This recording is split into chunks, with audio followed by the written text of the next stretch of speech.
আমার কোনো দেখে না রে? আসলে আপনার বাড়ির দুধওয়ালাই আমাকে এসে বললো স্যার আর এই বুদ্ধি দিছে ও স্যার। না স্যার বিশ্বাস করেন ও আমাকে বলছিল যে আপনার বাড়িতে টাকা আছে স্যার, তাই আমি স্যার আমি এত বছর ধরে আমি স্যার দুধ দিয়ে আমি স্যার এসব করতে পারি না, ওর বুদ্ধিতে এসব করতে স্যার, সত্যি কথা বলতেছি। স্যার ও আমাকে বলছে যে টাকা আছে, তাই আমি বুদ্ধি দিয়েছিলাম স্যার। ম্যাডামের কিছু হয়নি ম্যাডাম। তোর এত বড় সাহস যে খবরদার আর তুই বাইরে যা, ওখানে দেখ আমার গাড়ি দাঁড়িয়ে আছে।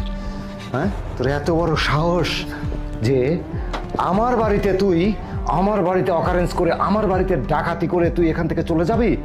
বাইরে গাড়ি দাঁড়িয়ে আছে, ওকে তো ধরে ফেলেছে, আর তোকে এমন কাজ করব না। তুই কেন আমার এই বাড়িতে এসেছিস? তোর পিছে কে ইন্ধন দাদা, কে তোকে পাঠিয়েছে সেটা বল। কেউ না, ওই যে আপনার দুধওয়ালাই আমাকে বলছিল, তাই আমি বাড়িতে আসছি। ম্যাডামের কিছু হয়নি ম্যাডাম, সামনে অজ্ঞান হয়ে গেছে। অজ্ঞান হয়ে গেছে?